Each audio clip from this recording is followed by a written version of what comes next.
When the Lord comes into your heart now, इसी समय जब प्रभु आपके दिल में आएगा the kingdom of God comes into you. तो आपके अंदर परमेश्वर का राज्य आ जाएगा। If you read Romans 14 and verse 17, यदि आप रोमियो 14 अध्याय के 17 पद को पढ़ें, the Bible says, बाइबल कहती है God will reign the kingdom of God and the blessings of the kingdom of God in you. परमेश्वर आपके अंदर अपने राज्य और अपने राज्य की आशीषों की वर्षा करेगा। Till now you were only suffering with the troubles of the world. अब तक आप केवल संसार की परेशानियों से जूझ रहे थे, But now as Jesus is coming into your heart, अब जब यीशु आपके दिल में आ रहा है, He's bringing the kingdom, His kingdom's blessings into your heart. तो वो अपने राज्य की आशीषें आपके दिल में लेकर आ रहा है। What are those kingdom's blessings which are coming as a rain to you? राज्य की वो आशीषें क्या हैं जो वर्षा के समान आपके अंदर आ The रही first हैं? one is righteousness. पहली आशीष है धार्मिकता, Righteousness, धार्मिकता, holiness.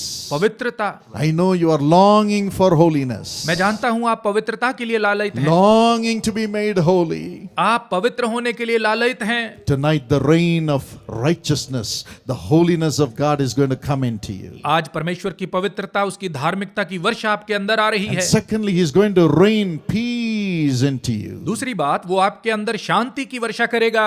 The kingdom of God is peace. परमेश्वर का राज्य शांति का है। Peace. Shanti, Peace. Shanti. I know many of you are saying, I have never slept peacefully for several months and years. मैं जानता हूं आप में से बहुत से ऐसे हैं जो कह रहे हैं, मैं कई महीनों से, कई वर्षों से चैन की नींद नहीं सोया I हूं। have never had peace in my job. मेरी नौकरी में मुझे कभी शांति नहीं मिली। I have never had peace in my studies. अपनी पढ़ाई में मुझे कभी शांति नहीं मिली। I have never had peace in the family life. मुझे पारिवारिक जीवन में कभी शांति नहीं मिली। But tonight, लेकिन आज रात Jesus is coming. यीशु आ रहा है, Coming as a rain. वर्षा के समान आ रहा है, And sending the rain of peace into you. और आपके अंदर शांति की वर्षा भेज रहा है। How many of you want God's peace? आप में से कितनों को परमेश्वर की शांति चाहिए? Yes, show your hands to Him and tell Him, Lord, I need you. उसे अपना हाथ दिखाएं और कहें, प्रभु मुझे आपकी जरूरत है, I need peace. मुझे शांति की जरूरत है। God bless you. परमेश्वर आपको आशीष He they. will bring the rain of the joy of the Holy Spirit. वो पवित्र आत्मा के आनंद की वर्षा को लेकर आएगा। The joy of the Holy Spirit. पवित्र आत्मा का आनंद। You may say, I have never laughed for several months.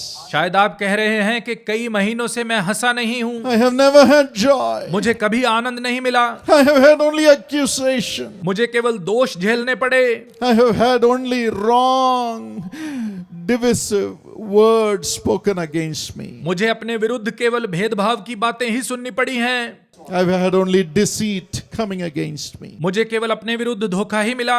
But tonight God says, लेकिन आज रात प्रभु कहता है, Jesus says, यीशु कहता है, my child, you have asked me to come in. मेरे बच्चे, तूने मुझे अंदर आने के लिए कहा है, I'm going to send you the river of joy, मैं तेरे लिए आनंद की नदी भेजूंगा, the showers of joy. आनंद की वर्षा भेजूंगा। That's the great blessing God is going to give every one of us. आज यही महान आशीष परमेश्वर हम सबको देने जा रहा है। All right, the rain of righteousness. तो धार्मिकता की जो वर्षा है, If you read Hosea 10 and verse 12 यदि आप होशे 10 के 12 पद को पढ़ें, and Joel 2:23, योएल 2 के 23 को पढ़ें, the Bible says God will send the rain of righteousness upon us. Bible कहती है परमेश्वर हम पर धार्मिकता की वर्षा भेजेगा। Righteousness will come upon us like a rain, धार्मिकता वर्षा के समान हमारे ऊपर आएगी, and it will clean up all our deceptions and all the sins.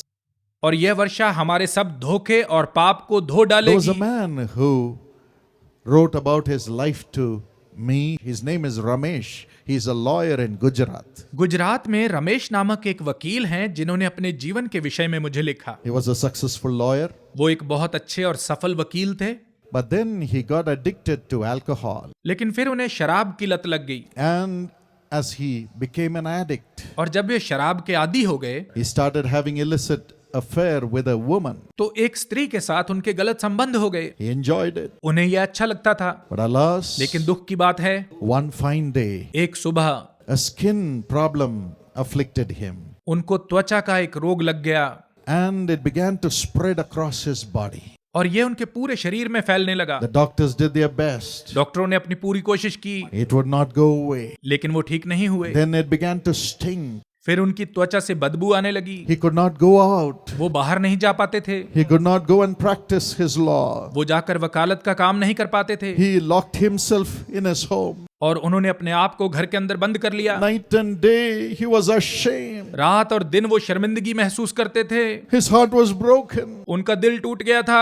And he began to borrow to sustain the family. और वो परिवार को पालने के लिए लोगों से लगातार उधार लेने लगे। This was not just 1 month, 2 months. यह केवल 1-2 महीने नहीं चला। 10 years he suffered. 10 साल तक उन्होंने दुख झेला। No remedy. कोई उपचार नहीं। The children couldn't go to school. बच्चे स्कूल नहीं जा पाते थे। Darkness and despair in the family. परिवार में अंधकार और निराशा थी। Shame. शर्मिंदगी थी। Loneliness. अकेलापन था। And finally one day और अंत में एक दिन he shared this with his wife. उन्होंने अपनी पत्नी को सब कुछ बता दिया। She broke down वो रोने लगी and wept और रोती रही, and wept रोती रही, and wept. रोती रही।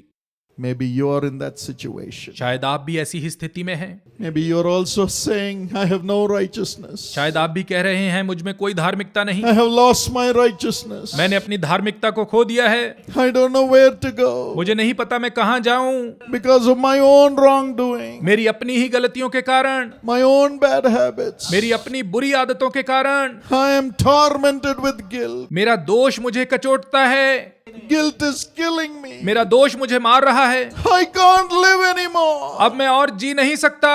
I have brought my family to shame. मैंने अपने परिवार को लज्जित किया है। I am the reason for the failure of my children. मैं ही अपने बच्चों की नाकामी की वजह हूँ। Maybe guilt is tormenting you शायद दोष आपको सता रहा है and you're crying out for righteousness. और आप धार्मिकता के लिए पुकार रहे हैं। The Bible says बाइबल कहती है there is a rain which will come to cleanse you. आपको शुद्ध करने के लिए एक वर्षा आएगी। If you read 1 Corinthians 1 and verse 30, यदि आप पहला कुरिन्थियों 1 के 13 पद को पढ़ें, the Bible says बाइबल कहती है Jesus became our righteousness. यीशु हमारी धार्मिकता बन गया। He offered himself. उसने अपने आप को दे दिया। He offered himself to bring the righteousness into us like a rain. उसने हमारे अंदर धार्मिकता को वर्षा के समान लाने के लिए अपने आप को दे दिया, Cleanse us from all our unrighteousness. ताकि हमें हमारे सारे अधर्म से शुद्ध करे, All the guilt, सारे दोष से, all the shame, सारी लज्जा से, all the attacks from the evil powers दुष्ट की सारी शक्तियों के हमलों से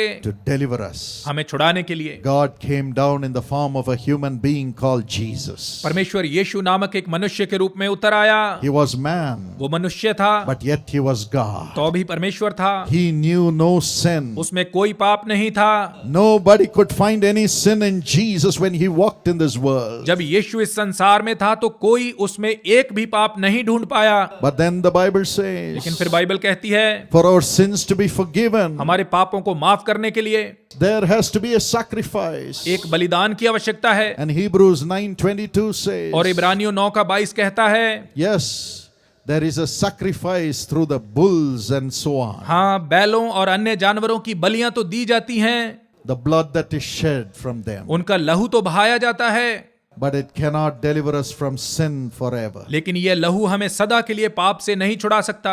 It cannot take the nature of sin out of us. ये हम में से पाप के स्वभाव को नहीं निकाल सकता। So somebody had to come इसलिए किसी को आना था who knew no sin जिसमें कोई पाप ना हो, to become a sacrifice for you and for me. कि वो आपके और मेरे लिए एक बलिदान बन जाए। Which man is holy? कौन सा पुरुष पवित्र है, Which woman is holy? कौन सी स्त्री पवित्र है। The Bible says in Romans 3:23, Romeo 3 के 23 पद में बाइबल कहती है all human beings have sinned and have come short of the glory of God. सब मनुष्यों ने पाप किया और परमेश्वर की महिमा से रहित हैं। So humanity has been groaning, unable to come out of sin. इसलिए मनुष्य पाप में से ना निकल पाने के कारण आहें भरता है। So God said, सो परमेश्वर ने कहा let me go. मैं जाता हूँ, Let me go. मैं जाता हूँ, Let me go. मैं जाता हूँ To save my children from guilt and sorrow. कि मैं अपने बच्चों को दोष और शोक से बचाऊं, To send the rain of righteousness to make them holy in this world. इस संसार में उन्हें पवित्र बनाने के लिए धार्मिकता की वर्षा को भेजूं।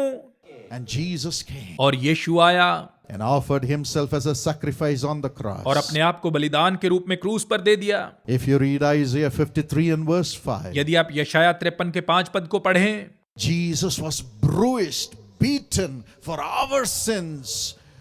for our transgressions. यीशु हमारे ही अपराधों और पापों के लिए घायल किया गया और कुचला Instead गया। of we being beaten, इसके बजाय कि हमें मार पड़ती, Jesus was beaten. यीशु को मार पड़ी। He took our sins upon himself. उसने हमारे पाप अपने ऊपर ले लिए। He said, put every sin of every man, every woman in this world upon me. उसने कहा संसार के हर पुरुष और स्त्री का पाप मुझ पर लाद दो। He was bruised for our iniquities. वो हमारे अपराधों के लिए घायल किया गया। The chastisement of our peace came upon him. हमारी शांति के लिए उस पर ताड़ना पड़ी। My friend, मेरे दोस्तों, today, आज as you open your heart to Jesus, जब आप यीशु के लिए अपने दिल को tell खोलेंगे, him, Jesus, उसको कहेंगे यीशु, you have sacrificed yourself on the cross तूने मेरे लिए अपने आप को क्रूस पर बलिदान किया, for my sins to be forgiven. मेरे पापों को क्षमा करने के लिए, And you shed your holy blood. और तूने अपना पवित्र लहू बहा दिया। And the Bible says in 1 John 1:7, और पहला यूहन्ना 1:7 में बाइबल कहती है, the blood of Jesus Christ cleanses us from all sins. यीशु मसीह का लहू हमें सब पापों से शुद्ध करता है। Tell him, I believe it, Lord. उसे कहें प्रभु मुझे विश्वास है। Jesus, Yeshu, send your blood which you shed for me on the cross like a rain to heal me, to cleanse me, Lord. प्रभु मुझे शुद्ध करने के लिए, मुझे चंगा करने के लिए अपने उस लहू को मेरे ऊपर वर्षा के समान भेज जो तूने क्रूस पर बहाया। Right where you are. जहां पर भी आप हैं, Right where you are. आप जहां पर भी हैं, You can cry right now. इसी समय आप पुकार सकते हैं। Jesus is by your side. यीशु आपके पास है। Tell him, उससे कहें, Jesus, Yeshu, Lord, wash me with that blood that you shed on the cross. प्रभु मुझे उस लहू से धो दे जो तूने उस क्रूस पर बहाया। Take away my guilt. मेरे दोष को दूर कर दे, Take away my unrighteousness. मेरे अधर्म को दूर कर दे प्रभु। I don't want to live in shame and sorrow in darkness. मैं अब से लज्जा, शोक और अंधकार में नहीं जीना चाहता। I don't want to have the devil surrounding me. मैं शैतान के द्वारा घिरा नहीं रहना चाहता। I want to be free. मैं आजाद होना चाहता I हूँ। want to be free. मैं आजाद होना चाहता I हूँ। want to enjoy you, Jesus. मैं तेरा आनंद लेना चाहता हूँ यीशु। I want to enjoy you. मैं तेरा आनंद लेना चाहता हूँ। I need God. मुझे परमेश्वर चाहिए। I need God. परमेश्वर I चाहिए। want to live in this world with holiness. मैं इस संसार में पवित्रता के साथ जीना चाहता हूँ। Wash me with your blood, Lord. मुझे अपने लहू से धो दे प्रभु। Cry out right now. इसी समय प्रभु को पुकारें। The blood of Jesus Christ cleanses us from all sin. यीशु मसीह का लहू हमें सब पापों से शुद्ध करता है। It is God's blood, यह परमेश्वर का लहू है, washed by the blood of Jesus Christ. यीशु मसीह के लहू के द्वारा। Now he will cleanse you. इसी समय वो आपको शुद्ध करेगा। Now he will cleanse इसी you. समय वो आपको शुद्ध करेगा। You don't need to do anything else. आपको कुछ करने की जरूरत नहीं है, Just believe सिर्फ विश्वास करें and cry out to Jesus. और यीशु के सामने पुकारें। He's cleansing you right वो now. अभी आपको शुद्ध कर रहा है। He's cleansing you right now. अभी आपको शुद्ध कर रहा है। I see the name of a man called Henry. मैं हेनरी नामक व्यक्ति को देख रहा हूँ। You are in this direction, Mr. Henry. आप इस दिशा में बैठे हुए हैं mister Henry. I see blood in your hand. आपके हाथों पर मुझे खून दिखाई दे You रहा have है। committed adultery. आपने व्यभिचार किया है And because of that, और उसकी वजह से you have a terrible cough. आपको भयंकर खांसी है। Yes, demon powers are following you. हाँ, दुष्ट की शक्तियां आपके पीछे लगी हुई हैं। Outside you are so bold. बाहर से आप बहुत दिलेर हैं, But how much you cry in. लेकिन गुप्त में आप बहुत रोते हैं। Repent tonight. आज रात पश्चाताप करें, Repent tonight. पश्चाताप करें। Henry, repent हेनरी पश्चाताप करें and cry to Jesus. और यीशु को पुकारें। My friend, मेरे दोस्त, the glory of God is right now here. परमेश्वर की महिमा इस समय यहाँ पर है। Turn your heart to Jesus. अपना हृदय यीशु की ओर मोड़ें, He will transform you वो आपको बदल डालेगा। right now. इसी समय The blood of Jesus Christ cleanses us from all sin. यीशु का लहू हमें सब पापों से शुद्ध करता है।